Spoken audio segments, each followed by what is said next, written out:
जंगल में एक खौफनाक चीख गूंजी और उसके बाद खामोशी छा गई।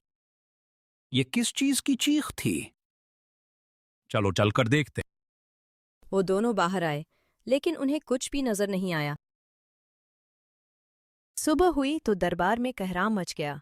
शेर की गार के सामने ताज़ा गोश्त पड़ा हुआ था। ये ताजा गोश्त कहाँ से आया?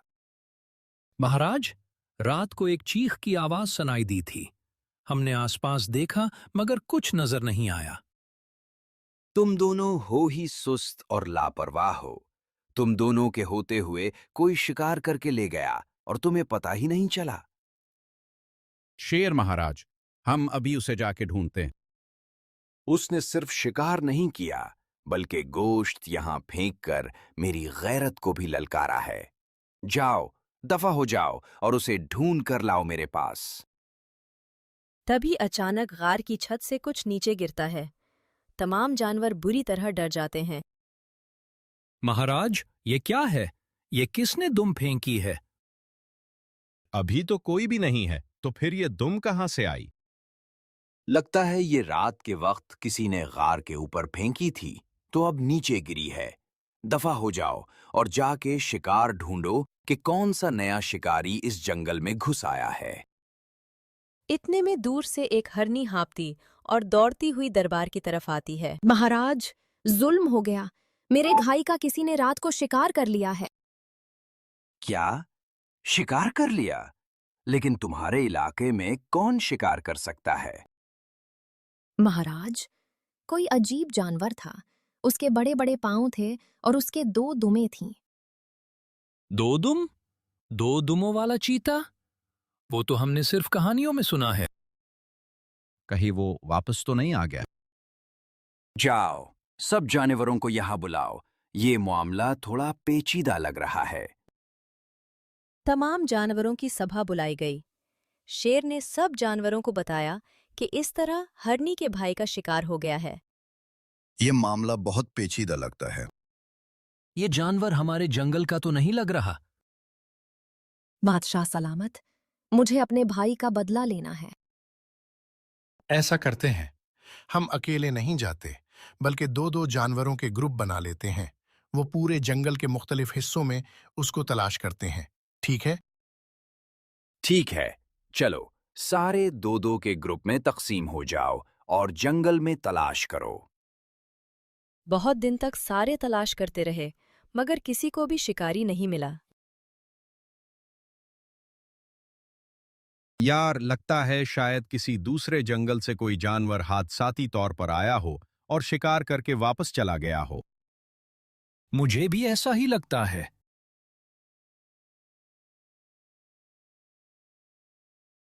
रात के वक्त शेर की गार के बाहर झाड़ियों में कोई हलचल पैदा हुई।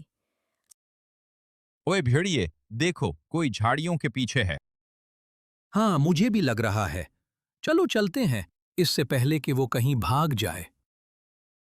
वो दोनों झाड़ियों की तरफ गए तो वहां से गीदड़ निकलता है। तो यहाँ क्या कर रहा है? यार, मैं तो यहाँ से जुड़ी बोटियां लेने आया था। जड़ी बूटियां? तो दिन को भी लेके जा सकता था। तो फिर तो उस वक्त क्यों यहाँ आया? बालू ने कहा था कि रात के वक्त जाना, क्योंकि रात के वक्त जड़ी बोटियां ठंडी हो जाती हैं और वो असर ज्यादा करती हैं। ये तो हमें कोई कहानियां ही सुना रहा है। उसको जेल में बंद कर देते हैं। सुबह शेर के दरबार में उसको पेश करते हैं।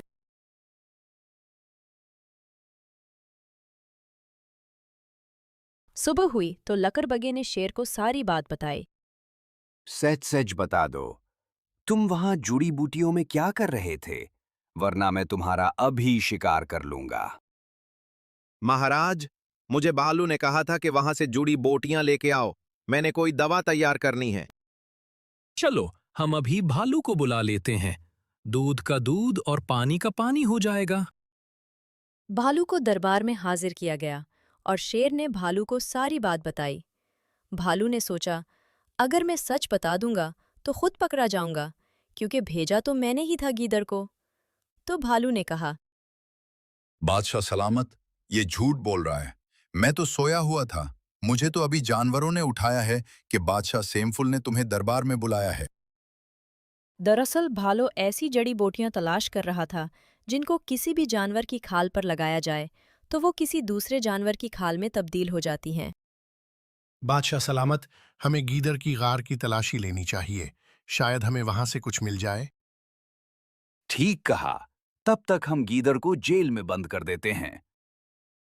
बादशाह सलामत, मैं और लोमड़ी जाते हैं और गीदड़ की गार का मुआयना करके आते हैं। हाँ हाँ, जाओ और सही से मायना करके आओ।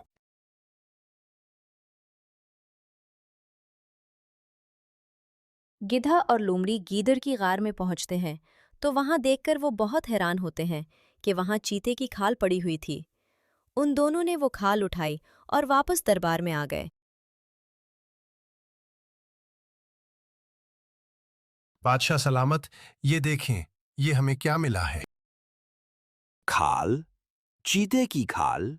लेकिन चीते की खाल गीदड़ की गार में क्या कर रही थी?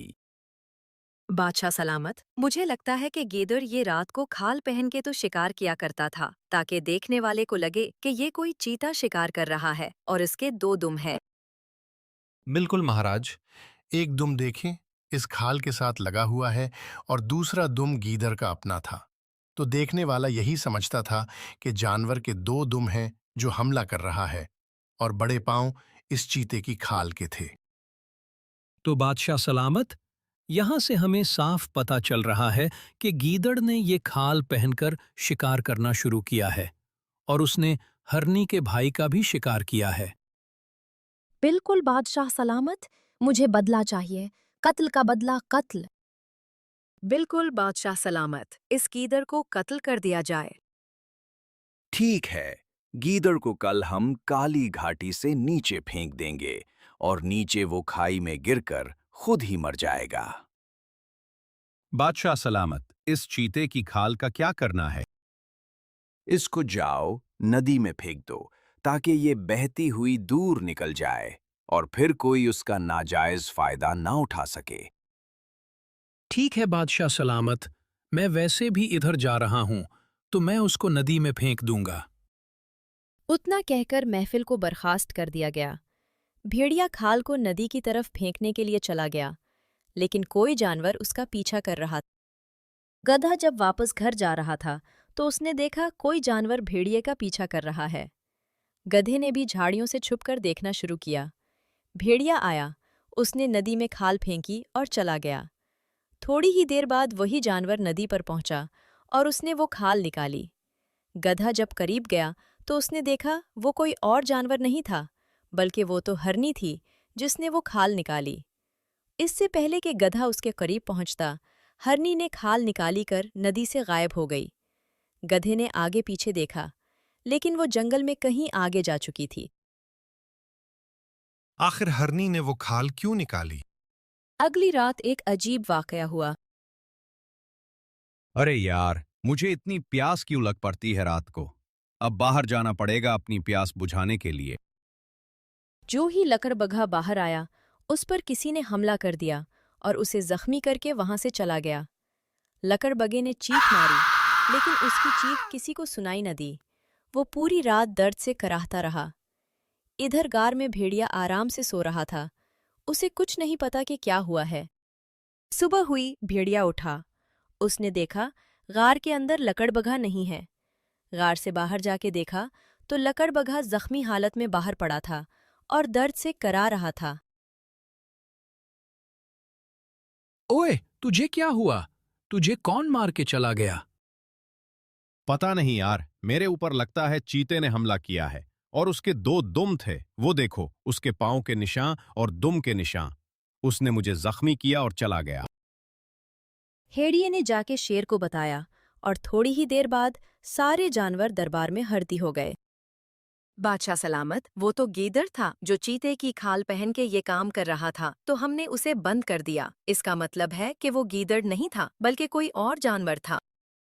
बादशाह सलामत, मुझे लगता है कि ये भेड़िए ने ही लकड़बग्घे पर हमला किया है।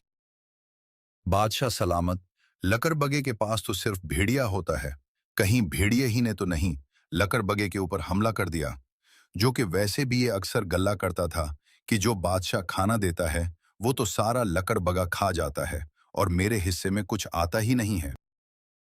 बकवास बंद करो। मैं ऐसा क्यों करूंगा? ये तो मेरा दोस्त है। लकड़ी बुघा, तुम बताओ, क्या उसी ने तुम्हारे ऊपर हमला किया है? बादशाह सलामत, रात का वक्त था। मेरे ऊपर अचानक किसी ने हमला किया और वो चला गया, तो मैं कुछ नहीं कह सकता कि कहीं भेड़िया था या कोई और था। बादशाह सलामत, ये मेरे ऊपर इल्जाम लगा रहे हैं। मैं तो सोया हुआ था। तो ये कैसे हो सकता है कि कोई तुम्हारे दोस्त को मार के चला गया और तुम्हें पता ही नहीं चला? बात तो ये ठीक कह रही है। या तो तुमने हमला किया है या फिर तुम उसके साथ मुलव्विस थे, तभी तो तुम्हें कुछ बता नहीं रहे हो। बादशाह सलामत, मुझे लगता है हमें इसको भी बंद कर देना चाहिए। क्या पता ये और गीदड़ मिलके कोई गेम कर रहे हों। हाँ, तुम सब ठीक कहते हो। जब तक मामला क्लियर नहीं होता, मुझे भेड़िए को भी कैद करना पड़ेगा। मुझे बहुत अफसोस होगा, चूंकि मेरा सबसे वफादार साथी ये था। लेकिन शवाहिद उसके खिलाफ जा रहे हैं, तो मजबूरन मुझे उसको भी कैद करना पड़ेगा। बादशाह सलामत, मुझे इस चीज का सारी जिंदगी अफसोस रहेगा कि आपने बिला वजह मुझे कैद में डाला है। महाराज, भेड़िया तो आपका सिक्योरिटी इंचार्ज है, सो अगर आप उसे कैद में डाल देंगे तो नया इंचार्ज किसको बनाएंगे? आज से मैं लोमड़ी को इस जंगल का नया इंचार्ज बनाता हूँ। शेर ने हुक्म दिया कि भेड़िए को कैद कर दिया जाए और आज से हम फिर इस शिकारी को तलाश करने के लिए निकलते हैं। सारे दो दो के ग्रुपों में तकसीम हो गए, सिवाय गधे के। गधा कहीं अकेले ही जंगल के खुफिया हिस्से की तरफ रवाना हो गया।